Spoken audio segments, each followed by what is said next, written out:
So you're getting ready to buy a house and you may have looked at a couple of different houses. You're super excited. You've got your realtor. You're ready to go out there and find the home of your dreams. And then your real estate agent asks you to sign a buyer agreement or a buyer agency or some sort of buyer representation. And now you're feeling conflicted and you're feeling a little bit intimidated by this 7-page contract. And you want to understand more about this buyer agreement and, quite frankly, whether you should sign it or not, what that looks like, and what that entails for you if you do sign it. And if you're in a crazy market like ours is here in Colorado, you probably know at least one or two real estate agents. And I'm sure that there's been this tug of all your friends and family saying, oh, you should use this realtor or you should use that realtor. Maybe your realtor is your sister-in-law. This has actually happened to me. My sister-in-law is a real estate agent and my father-in-law is also a realtor. So it's really hard to compete with family. So a lot of people will feel torn, or you might even feel guilty for not using a specific realtor. There's a lot of agents out there selling houses, especially in our market in Colorado Springs. And I think the best way to explain this scenario and what the implications are would be through a story. So let's just say that David wants to buy a house, and David has a couple different people that he would like to work with, but he hasn't really dialed in who he wants to work with. He's not really sure which agent he is ready to commit to. So he goes on Zillow and he clicks tour this home, and a Zillow Premier agent meets him at the property and they look at the house and he likes working with her, but he's not really sure if that's the agent that he wants to commit to follow through all the way to the end of the home buying process. Because showing homes is different than negotiating and doing all the real estate things. Showing homes is actually the easiest and the most fun part of the whole process. But then also that convey that property into a legal ownership, that's a whole other story. But then David started working with another real estate agent who they just happened to meet in conversation, and he really likes the other realtor, and the other realtor's like, "Oh yeah, I can totally show you homes. I've got my license." And so you really make this connection with realtor B, we're going to call him. But David never really cut ties with that first real estate agent. Maybe she went on vacation and he didn't want to bother her. But realtor B showed him one house that he absolutely fell in love with. And realtor B and David quickly write up an offer and it gets accepted. And now David is officially under contract. So David never really got around to signing a buyer agreement with realtor A. But since realtor A was so nice, she continued to show him around, trusting that David would stick with her after all this time they'd spent together. But unfortunately, Realtor A is basically out of the picture, and here's where it gets a little dicey. Realtor A has shown David 27 houses, spent a ton of time, effort, and personal finances to help David find a house. She used up a lot of gas. Maybe she took him around town, bought lunch or coffee while looking for different houses in all of these different neighborhoods. And then Realtor B shows up out of nowhere. Realtor B shows David one or two houses, and then they write the offer, and that's the one that gets accepted. And Realtor B is the one that is getting paid, even though he did very little work, not Realtor A, the one who did all of the work. So you can kind of see how this would be unfair to Realtor A, who did a ton of work and spent finances on helping David find a home. And that's why we have those buyer agency agreements.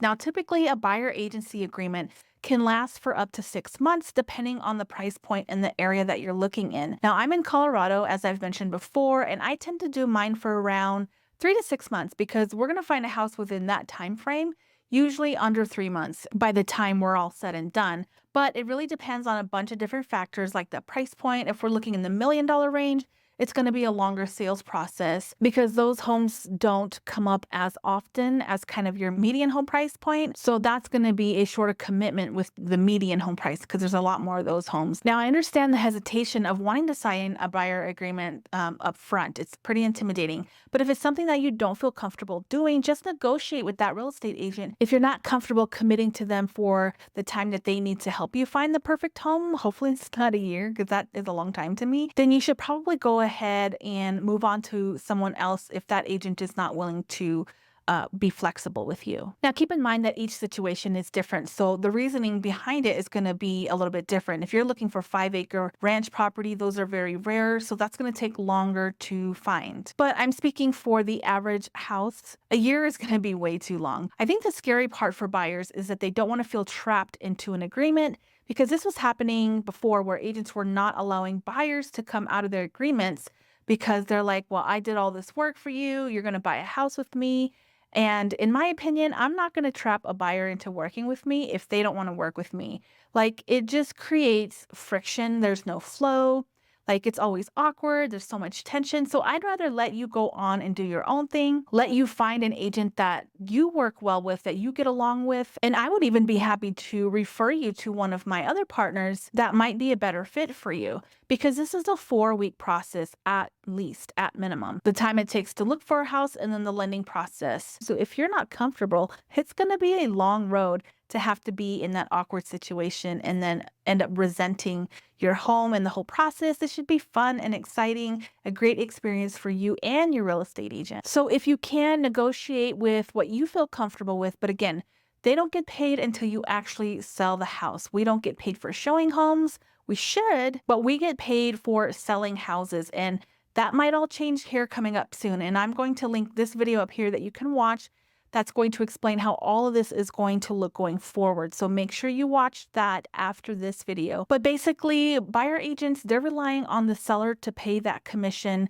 Again, this is all going to be changing, so make sure you watch that other video. But the commission structure often works better than charging an hourly rate. That way you're not having to come out of pocket for every time that you have a question or want to see a house or any negotiations, because that could take several hours. And if you're coming out of pocket for every little thing, that could add up very quickly. A lot of buyer agents are being paid by the seller's agent, and it's not free. A lot of agents will try and say, well, oh, we work for free. There's no cost to you, but that's technically not true. The seller is paying that fee. Now, there is a section where you can pay hourly on the buyer agreement, and we'll go over that here in just a second. It explains how the buyer agent is going to get paid. And most of the time, again, like I said, they're charging the seller. The listing agent is offering that co-op fee, as they would call it. Now, the Department of Justice is trying to get buyers to pay their own fees. And if the seller doesn't pay it, then the buyer is going to be responsible for it. But someone has to pay the fee. And that's just how it's been for years until now. Now, if you were to find a house where the seller was not offering a compensation for the buyer, this happens a lot with for sale by owner homes, then you might be responsible for paying the fee to your realtor. So basically, that agreement is securing the payment of the commission to the realtor. So if you're not sure whether you should sign that agreement or not, if you're feeling uncomfortable and you're not confident that that realtor is going to look out for you, look at the terms inside of the agreement. Then you can decide whether you want to sign it or not, and make sure that you go over that contract together in person. That way, if you have any questions, you can ask them at that time. There are a lot of benefits to having that agreement signed. It protects you, it provides insurance to the whole transaction, and really helps protect you both legally. So how do you know if you're signing with the right agent? I've been in the field for 10 years, and here are some signs that you should look for and some questions to ask. The first thing is that you want to ask them how long they've been in the real estate industry. You want to make sure that they've been in real estate long enough to know what to look for in a bad investment. You can ask how many homes they've sold or their background in real estate. They could be a new agent, but maybe their dad was a realtor and that agent helped him build his business. So it may not always be a number. You just want someone with experience so they know what to do in most situations. I've seen new buyer agents get eaten alive by experienced listing agents, and I've seen buyers lose thousands of dollars on a simple mistake. So make sure that you ask lots of questions like, is this house a good investment? What's the housing market trend for this area? Do the prices typically go up pretty quickly? How fast does that show in the statistics? Does the agent know how to look up permit history on the roof, the water heater, and the furnace? Those are expensive things that you'll have to replace. And so another thing to look at is how responsive the agent is to you. Now, I will say that it's not healthy or normal for a busy realtor to answer you right away with every question or concern that you might have. It's normal to set up an appointment or give them a few hours to respond. These agents might be out in the field showing other properties or working with clients, and they want to give that attention to their clients as they would with you. But on the other hand, agents that sell hundreds of homes per year, they might have you talking more to their assistants than they are talking to you themselves. So you want to make sure that you're going to get the attention and the representation that you need to buy your home. Now, if you're not sure if you want to use that real estate agent, that's perfectly fine, but don't drag them along and have them do all these things for you, all this work, if you don't feel like it's going to work out. If you're not going to go with that person, make sure that you communicate with them. If there's something that they're doing that you're not happy with, make sure you explain that, because sometimes we kind of get in the zone and we forget to look at things from the buyer perspective. So just make sure that you have that open and honest conversation, and then maybe try doing just a 1 month agreement or a 2 month agreement, or maybe they could just show you a couple houses. That way you don't feel trapped in that home buyer agreement. But you really shouldn't be asking them for a ton of advice about buying a house when they're not your real estate agent representation.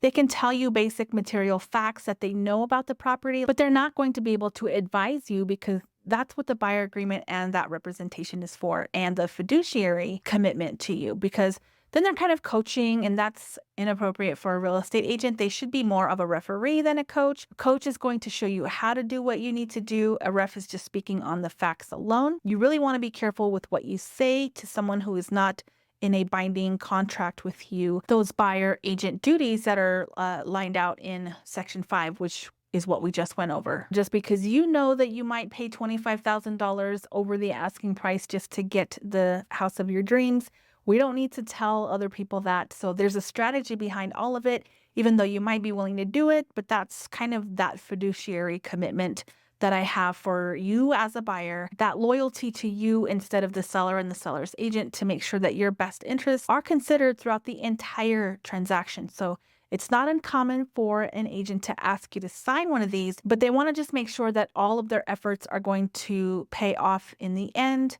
in the long run, and that they are spending their time wisely with a serious buyer, because nothing is worse for us than spending months working with a buyer that never buys anything with us. And I think that things are going to be a lot more strict coming down the line. I believe that buyers are going to have to fill out lending applications or proof of funds to make sure that you're a serious buyer. And all of that is going to be perfectly fine and normal. There's no need to take offense to it. At the end of the day, it's just a real estate transaction. Buying a house can be an emotional thing, but it's business as well. Your real estate agent is going to help guide you and coach you through all of that. Hey, I hope that you learned something today about the buyer agency. If you have any questions, feel free to drop those in the comments. Make sure to watch the video that's popping up next on the screen. It's going to explain how things are going to look going forward when sellers are not going to be paying the buyer agent fees anymore. So make sure you watch that, subscribe, and I'll see you on the next one.